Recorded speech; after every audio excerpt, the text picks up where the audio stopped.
Welcome to the Off the Charts Football Podcast. I'm Matt Manocherian of Sports Info Solutions, joined as always by Aaron Schatz of Football Outsiders.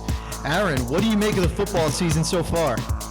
It just gets weirder and weirder and weirder. The week of underdogs in week 6 was followed by the week of favorites, where favorites went 13-2 in week 7, actually 12-2, and then one game had a pick'em line.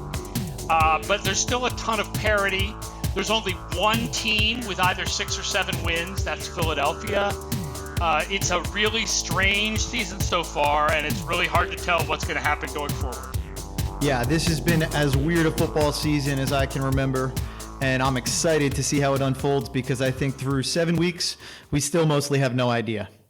Yeah, it's not anyone's game. There's certainly certain teams that are way out of it, but this seems like one of those years like 2008 or 2011 where, some team that goes 10-6 and sneaks into the playoffs could go on one of those runs because everybody is sort of kind of equal to each other. I thought we had ruled the Giants out already, though. Yeah, they're out, but some other team could do it. Maybe the Chargers or something. I mean, wacky stuff is going to happen. Here comes that run by Joe Flacco again we've all been waiting for. Dear God, no. Well, before we get rolling, I want to just take a quick moment to mention that charting data and weekly projections are still available on footballoutsiders.com. All of the data is gathered by Sports Info Solutions Video Scouts. There is still plenty of time to get the best information available so that you can win your fantasy league, win whatever gambling you have to do, or just know more than your friends. Yes. We remind you gambling is legal in Nevada and the United Kingdom, but not necessarily everywhere where you are listening to this podcast. Yes, please only gamble legally. Yes, but checking out good data is legal everywhere. And we've got broken tackles, defensive player pressures, play action performance on offense and defense, cornerback charting metrics, all kinds of good stuff in the premium charting data that you can check out, and that's $30 for an annual subscription. Annual meaning, of course, it'll actually go through the middle of the 2018 season. And then the weekly fantasy projections are $25 through the end of this year. That's it. So you can get a head start on next year while you get ahead of this year. Let's move into the DVOA commentary. Shall we, Aaron? Yes, let's talk about my wonderful stat and the weird teams that it has in weird places, like seeing the Rams near the top of the list is a very strange thing. And I say that as the person who has been driving the Rams bandwagon since April. So what did you see in April that made you expect more from the Rams than everybody else did? It really was two things. First, their offense was so hideous last year, so horrendous, one of the worst we've ever measured, that all it would take would be for them to be like a run-of-the-mill bad offense, like 28th in the league. And that would be a big improvement. Now, it turns out they've improved way more than that. They're 13th in the league so far. And then when you add to that the other thing, which is the thing that I definitely saw, which is the amazing record of Wade Phillips in improving defenses in his first year with a new team. I said there is a good chance that this could be the best defense in the league this year. And right now the Rams are 3rd in defensive DVOA. They're also 4th on special teams because they've had good special teams for years. Johnny Hecker, best punter in the game. So when you put all of that together, I mean, it's the offense is the surprise, because what I thought going into the season was this is going to be a top 5 defense, top 5 special teams, and a really bad offense. And instead, it's been an average, maybe even slightly above average offense. And when you put that with top 5 defense and top 5 special teams, you get the number 2 team in the league by DVOA and a 5-2 record. So while the rest of us are sitting here and we're kind of saying, oh yeah, the Rams are playing well, but we expect them to come back to earth, keep an eye out for the Seahawks, DVOA would tell us they're actually playing better than we might perceive. They're in the top 5 along with teams like the Steelers, the Chiefs, and the Eagles. And then sitting there at number 5 are the New Orleans Saints. And it seems to me like the big change there is that the Saints are finally middle of the road in defensive DVOA. Anything that we can break out in terms of the Saints' start to the season to how they've been playing since then?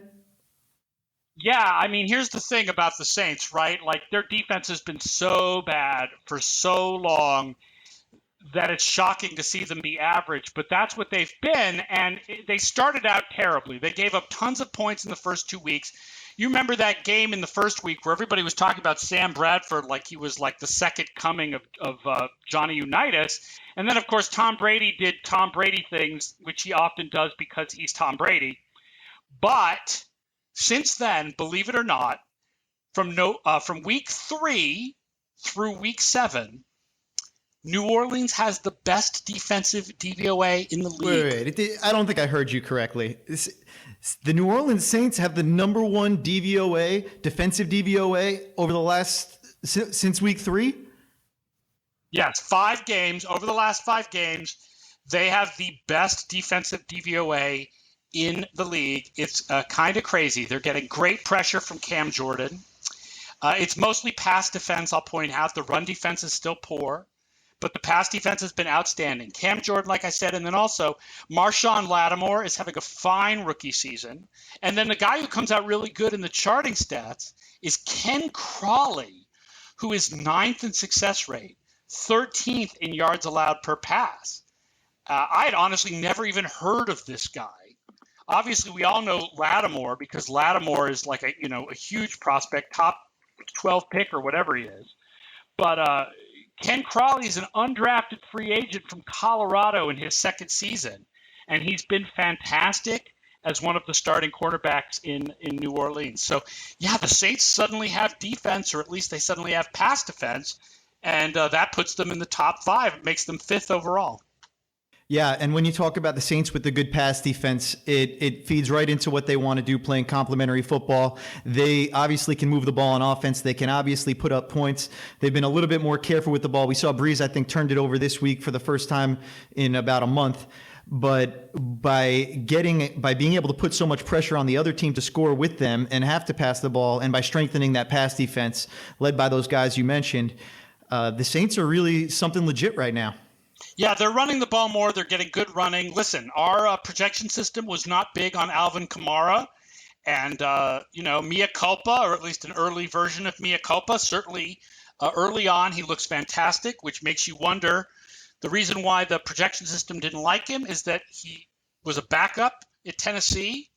What the heck? Why was he a backup?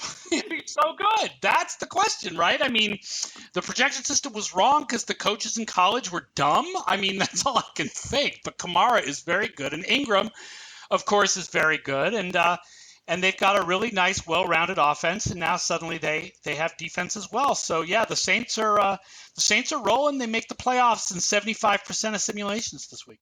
Well, once upon a time, Russell Wilson was run out of town at NC State because they had a hot commodity coming up behind him. Do you remember who that was? I believe it was Mr. Michael Glennon.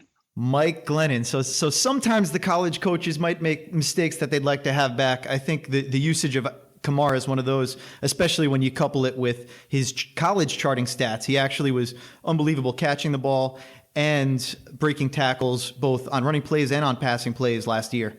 Yeah, and breaking tackles, of course, is the one stat that's not included in our backcast system because we don't have that stat going back 20 years to include it in the projections.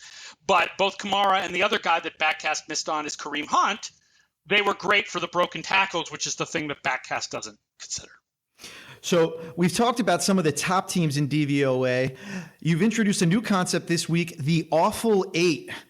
Tell us about that. Yeah, I mean, this is not the first week where the 8 teams at the bottom have been way behind everyone else. It's been that way for most of the year. And at this point, the gap is so big. The gap between Tampa at 24 and Carolina at 17 is smaller than the gap between Tampa at 24 and the New York Jets at 25. So the Awful 8 are all at minus 20% or worse. They're way behind everyone else.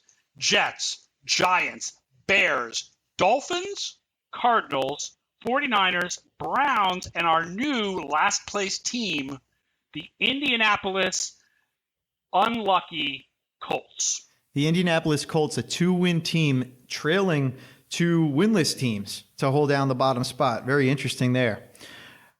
Well, those are the 2 teams that Indianapolis beat, but in Indianapolis losses, they have lost bigger in general than either Cleveland or San Francisco. So the one team that's really interesting in that group is the 4-2 Dolphins, and we'll discuss them a little bit more later. But the big takeaway for me, I think, is if you're not one of those 8 teams, you could feel pretty good about your playoff chances, because out of the top 24, we're going to have 12 of them make the playoffs. So you're 50-50 at that point. I mean, I think at this point, with so many teams at 3-3 and 3-4, the playoff odds look really good for any team that's 4-2 or better, except for the Dolphins, because those teams, except for the Dolphins, have played up to their records. Plus, they have those leads. I mean, Philadelphia has a 2.5 game lead in the NFC East, for crying out loud. Minnesota has a 1 game lead, but it's a 1 game lead over a Green Bay team that no longer has Rodgers. And they might be getting their quarterback. Yeah, they might be. Well, which one is their quarterback? Are they right? Is it, they're getting Bradford, or they're getting Bridgewater? Either one is probably better than Case Keenum. Pittsburgh is another one. Pittsburgh's got a 2 game lead. So the teams that are in first place, Kansas City, 1.5 game lead, they're looking really good in a year when we feel like we don't know who the good teams are, there's actually a pretty clear picture in a lot of these divisions. Yeah, it's just that some of these teams have had losses to bad teams that make you go, huh? Like especially Pittsburgh, of course, number 1 right now in our ratings, but of course they had that loss to Chicago, and then they got completely crumpled by Jacksonville. So 2 other teams worth mentioning, they're just 3-3 records, the Houston Texans and Washington, but they're number 7 and number 9 in overall DVOA. So it might be some good news for fans of those teams, especially Houston. You know, their first game's almost a throwaway. So I almost think of them as being 3-2 in the games that they've really been themselves. All right. The problem for Houston is that number 6 defense now has to play without Whitney Merciless or J.J. Watt for the rest of the year, and that's a bit of an issue. Yeah, that's going to be tough for anybody. Speaking of a team that's not having trouble on defense, what about the Saxonville Jaguars, as we can begin to call them, number 8 in overall DVOA and number 1 in defensive DVOA? Yeah, what Jacksonville's doing this year is amazing. Like, you know, we've been saying for a couple of years, so much talent. Eventually it's going to gel. We don't know when, but it's probably going to gel. Wow, it gelled. It really has gelled. And first of all, I have to say, the offense is a shock too, because the Jaguars are 15th in offense. That's an average offense. They're 19th passing. 19th passing means they're not one of the dozen worst passing teams in the league. After losing Allen Robinson.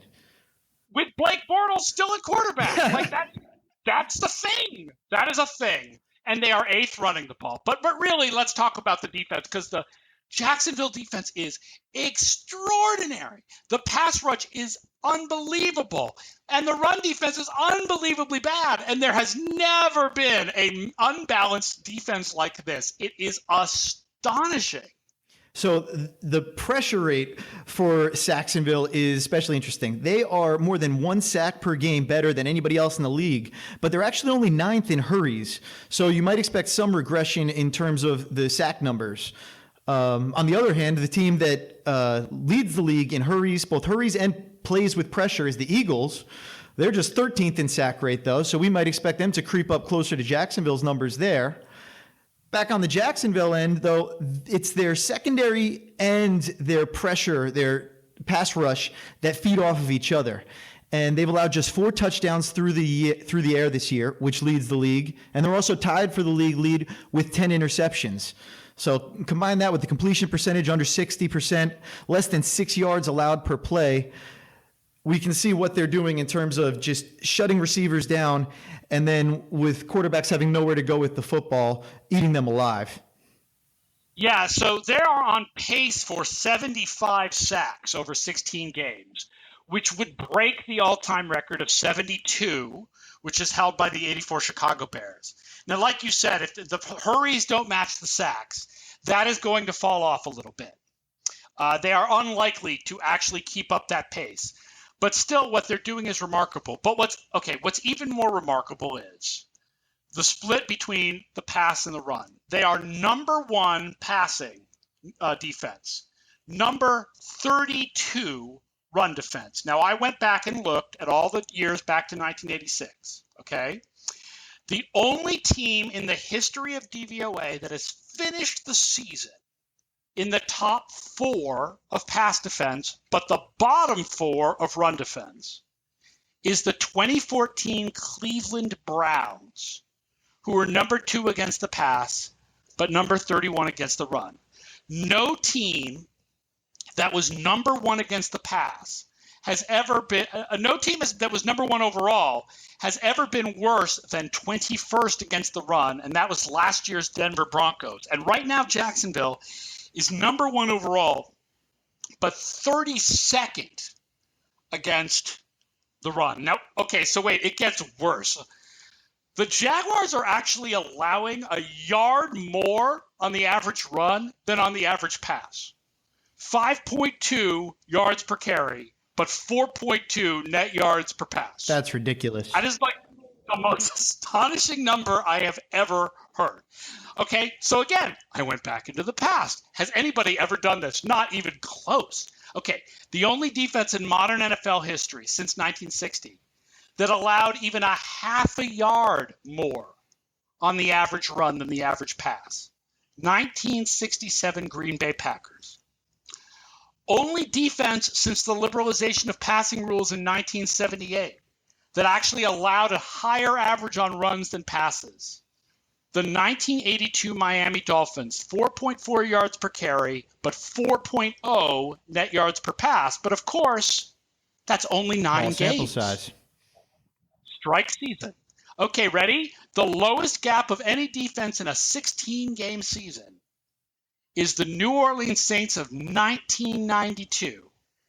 4.2 yards per carry and 4.3 net yards per pass. So what the Jaguars are doing right now, okay, has never been done in history before over a full season. And has not only that, but they're a yard more, allowing a yard more per run. No team in a 16-game season has ever allowed more on the average run than the average pass. Yeah. And I mean, they may make up the difference here in the last 9 games, but this is mind-blowing. Yeah, and you alluded to it, you know, with the liberalization of the passing rules that's happened historically. But in the modern NFL, where we're seeing 5,000-yard passers, you know, come at a rate we used to expect to see 4,000-yard passers come, or 3,000-yard passers even before that, and how much easier it is to pass now in the NFL, and how we expect on average that teams are going to create so many more yards per play via the pass than the run. Those numbers are just absolutely staggering. And I also look at the other side of it, and I wonder, teams playing against Jacksonville, if, you know, Jacksonville's come in very much with this strategy of, we're going to run the ball, we're not going to throw it. I think that's part of the reason why you see them doing well in terms of passing DVOA. That's a rate stat. So they're not necessarily creating the most value via the pass, but when they pass, they're doing it well. They're picking the right situations, it seems. I think if you're playing the Jaguars, you come at them with the exact same strategy that they're throwing at you. You run the ball down their throats, and you strangle their ability to pass the ball. And, you know, you might be playing into their hands a little bit, kind of getting into the battle that they want you to get into. But with those sorts of numbers, you got to run the ball against them, right? Yeah, I think you have to. If I'm Cincinnati, that's the next team. Jacksonville is off this week. Cincinnati next week. They've got the 3 running backs. I think you just slam Joe Mixon down their throat as much as possible and see if they can stop it, because, I mean, we've never seen anything that even comes close to these numbers. And you've got to try to run against Jacksonville, given the difference between their run defense and their pass defense. Yeah, I'm sitting there. I'm waiting for them to bring a safety down, and I'm taking my shot to AJ Green. But besides that, two high safeties, run the ball all day. But still, good luck with that, because Jalen Ramsey, 11th among cornerbacks in success rate this year. A.J. Bowie, 13th among cornerbacks in success rate. Aaron Colvin, the nickelback, 21st among cornerbacks in success rate. Like, I guess maybe you want to pick on Colvin, but you're not going to A.J. Green if you're trying to pick on Colvin. It's like, who do you pass? Like, who do you even pass against, given how good the outside cornerbacks are this year? Yeah, they're playing great football. There's no doubt about it. Moving forward, let's move into the most important games of the week. So, Aaron, this week, what is the most important game of the week in terms of playoff odds? The most important game of the week is 2, 3, and 3 teams. It is Dallas at Washington. Now, it's surprising. You're probably going to be surprised at these percentages because Washington is more likely to make the playoffs than Dallas. Washington makes the playoffs 51% of the time if they win this game, 22% if they lose. Dallas makes the playoffs 41% with a win, 15% if they lose. Now, yes, Washington is better in DVOA, but the difference is small because Dallas jumped up with the big win over San Francisco. Washington is 9th. Dallas is 14th. Not that big a difference. And the Redskins are 0-2 in the division. Cowboys are 1-0. That's a really nice advantage for Dallas. The problem is the remaining schedule. Dallas's remaining schedule ranks second in the league. Washington ranks 20th. Right? The Eagles look so good this year. Well, Dallas still has to play them twice, and Washington already played them twice. Now, they lost to them both times, but at least they got those out of the way. So Washington is actually more likely to make the playoffs right now than Dallas because of that schedule. But if Dallas wins this game on the road, that changes. That puts Dallas much more likely to go to the playoffs and drops Washington down. Yeah, so this game, the way the percentages shake out, it looks like the winner is getting close to 50-50 to make the playoffs, and the loser has a very long road ahead of them. I would watch in this game the Washington defense. Their pressure rate has been outstanding. Second in pressure rate from the Sports Info Solutions charting at 36% of pass plays. And here's the thing about the Cowboys is that we think of that as a great offensive line, and it is, but they still allow a lot of pressure. It's partly, I guess, because, they like to go long with Dak because it's the running and go deep type of offense. Partially, Dak runs into pressure a little bit. They were like middle of the pack in allowing pressure last year, and they allow pressure on 32% of pass plays this year, which is 20th in the NFL. So there are real opportunities here for Washington to bring pass pressure with guys like Ryan Kerrigan and Junior Galette. Washington also has a top 4 defense against number 1 and number 2 wide receivers, but they are 28th against tight ends and 20th against running backs in the receiving game. So this could be a nice game for Jason Witten, and it could be the game where you want to use Ezekiel Elliott a little bit more as a receiver. And on the other end, what do we see with the Dallas defense? Well, it's interesting because, overall, the Dallas defense is a real problem, right? They're one of the 4 teams this year. There's 4 teams that really stand out for having top 6 offenses and very bad defenses. And that would be Kansas City, New England, Tampa Bay, and Dallas. Right now, Dallas, 4th on offense, 26th on defense. And what stands out as the real weakness of the defense this year is, first of all, against the run, but second of all, similar to the Washington defense, the Dallas defense also struggles against tight ends and running backs, but worse. 31st against tight ends, 30th against running backs in the passing game. And who might be the best pass weapons of Washington? Jordan Reed and Chris Thompson. These could be big games for those guys, and that could take Washington to the win because that is the weakness of the Dallas defense so far this year. Yeah, Jordan Reed, when he is on the field, as good as sort of an H-back style tight end as there is, but obviously always an injury issue with him. And watching the Washington game the other night, seeing the injury issues on their offensive line, for me, I thought that as the game progressed, they didn't have a chance with these guys dropping out. Another example of the NFL and how the season's gone, and we'd be remiss to not mention the sad loss of Joe Thomas, kind of the most unbelievable, inevitable thing that was going to happen in 2017. But you seeing Morgan Moses leave the game twice, seeing Brandon Sheriff get hurt, I thought he was going to be done completely when that one happened. It looks like he'll be able to play, though. Clearly, though, Kirk Cousins was, didn't have any time back there and was not himself as a result. They're going to need to get that straightened out if they want to be able to compete in this one.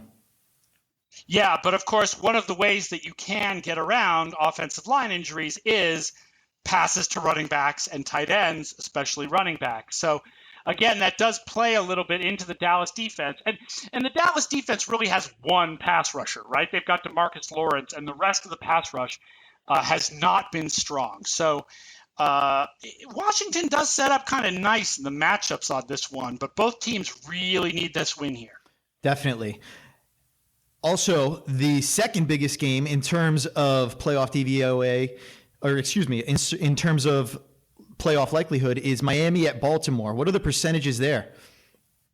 Yeah, it's interesting because I don't think a lot of people are looking forward to this one on Thursday Night Football, right? With these two teams and the offenses that they're dragging, kicking and screaming into this game, Miami 29th, Baltimore 26th, it feels like it's going to be one of those ugly as hell Thursday nighters, but it's actually very important for playoff position. Miami is in 32% with a win, 11% with a loss. Baltimore 43% with a win, 16% with a loss. I know it doesn't seem this way because of Miami being 4-2, but essentially based on the difficulty of their schedule going forward and the quality of play that we've seen from them so far, if Miami doesn't come out and play a better game and then also beat Baltimore in this game, we're mostly writing off their playoff chances. Baltimore at 3-4, we're just plain writing off their playoff chances for the most part if they lose in this thing. It really is amazing. Miami is the second worst 4-2 team in the history of DVOA. Only the 2007 Detroit Lions were worse at 4-2 than the Dolphins are right now, and they have this obscene record in fourth quarter comebacks that cannot possibly be sustained. Yeah, the Dolphins, 2 awful losses this year, 1 very lucky win, a couple of big comebacks. It's been a weird season. And then, of course, with Jay Cutler and his recent injury, any hope that comes in from Matt Moore coming in there? I remember our researcher Corey March in the beginning of the year when Tannehill got injured, he put out some tweets and comparing kind of the available quarterbacks. So Cutler was in there and Kaepernick was in there, but then also comparing the Matt Moore numbers. And actually, when we looked back at Matt Moore and what he did over the end of last season in relief of Tannehill, he was actually pretty good until he got knocked senseless in the playoff game. He came in the other day, though, and he played very well. Any reason for hope there, or is this offense just doomed? The reason for hope, it really depends on how much you want to believe in small sample size. So there's reason for hope, but not realistic reason. I mean, it's not a high odds of hope, but there's reason for hope.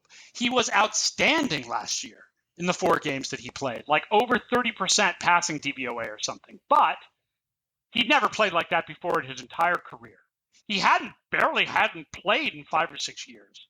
And when he had played in the past, when he started most of a season, it was like 2009 or something. They were 6-10. He was like 22nd in the league in passing DVOA. So, I mean, I think the likelihood is they're going to basically get out of Moore what they were getting out of Cutler in a sort of a more consistent fashion, like more consistently mediocre. But I don't think they're probably going to get much better, but I also don't think it's going to get worse. And it might get better because he was really good at the end of last year. Yeah, it was very interesting watching the Dolphins play the Jets and seeing Matt Moore and Josh McCown looking like they might be 2 of the better quarterbacks that have been playing this year. That certainly, tell me 5 years ago that would have happened, and I would not believe you. Well, some of that is the defenses they were playing against, which was the Miami and New York Jets defenses. I mean, the Miami defense against the pass is abysmal. They're 27th in DVOA against the pass, having all kinds of problems. They just cut Maxwell. Kiko Alonso can barely move around on pass plays, so you could pass against them plenty. Yeah, that certainly matches the eyeball test. They've struggled in pass defense, and they've looked much better against the run. Some interesting stats pulled together by our researcher, Keegan Abdu. Cameron Wake is having a really ridiculous season at age 35, but he's basically just a one-man show keeping the pass rush from completely falling apart. So as a team, the Dolphins are 29th. They're tied for 29th in total pressures with 68, but Wake has 25 of them. He's got 36% of the Dolphins' pressures. Cameron Wake also leads the league in pressure percentage and pressure rate of the 131 defenders with over 100 pass rushes this year. He's got a pressure rate over at 17.7%. And he's only one of 8 defensive linemen in the NFL to not miss a tackle with more than 10 tackles this year. Some really amazing stats by Cameron Wake there, who seems to have found the TB12 fountain of youth. Yes, Cameron Wake. I'm not sure if you knew this. Cameron Wake is Canadian for DeMarcus Lawrence. As we were saying, run defense wise, the Dolphins' run D had also been outstanding. 3rd in DVOA and 4th in yards after contact allowed, 4th in first downs percentage allowed, and 5th in yards per rushing attempt allowed. So really good stuff against the run there for the Dolphins. It could be tough to move the ball against them that way for as easy as it's been to move the ball through the air, which I don't know plays into Baltimore's strengths. Yeah, how's Joe Flacco doing with that this year? It's the pass defense is not really good. I mean, Alex Collins has been kind of nice since he signed there, and Baltimore is 12th running the ball and 29th passing the ball. So it's definitely when Baltimore has the ball, it's going to be strength against strength and weakness against weakness. Because also, I mean, you want to talk about pass rush, kind of weak for Miami other than Wake, but that Baltimore offensive line is a shell of itself. Yeah, it really falls apart when you lose a great mathematician like John Urschel. Yes, and a great mathematician, and also guard like Marshall Ganda. More guard than mathematician, I really. think the end probably had more to do with it. One last matchup to take a look at from that game, Jarvis Landry versus the Ravens pass defense in the slot. So I know we're not a big fan of quarterback rating, but the Ravens have the lowest quarterback rating against on targets for players who lined up in the slot. So players lined up in the slot when targeted against the Ravens have just a pass rating of 48 and also the lowest completion percentage against. Specifically, Ladarius Webb has been great. He's gotten the majority of the targets covering players who lined up in the slot with 23, and on those 23 targets, just a 43 quarterback rating allowed. Ranks 9th out of 78 players that have seen 10 slot targets and 48% completion. So Ladarius Webb's really been doing good work there. It'll be interesting to see how he matches up with Jarvis Landry. It's good to know that he found the same fountain of youth that Cameron Wake found, especially after he struggled since that ACL surgery a few years ago, and they moved him to free safety and now back to nickel corner. But here's my worry about the Baltimore defense, and that is, oh my God, it was all 2 weeks. Okay, you might remember we were talking about Baltimore having the best 2-week start that DVOA had ever measured. Okay, since then, weeks 3 to 7, Baltimore's defense ranks 19th in the league, and they're actually worse than average, slightly worse than average over the last 5 games. So I don't know what creates trends like that, and it's always hard to tell whether what sample size of trend is worthwhile, right? And sometimes trends just happen. And sometimes they're meaningful. But I do know that the Baltimore defense has not been anywhere near as good in the last 5 weeks as it was in those first 2 weeks. And these two teams right now, Baltimore is way ahead of Miami in DVOA. But if that defense is average rather than what it's been for the full season, which is 5th in the league, these two teams are much closer together. Should be a fascinating matchup to watch, if not the most exciting game for us all to get our week started off on.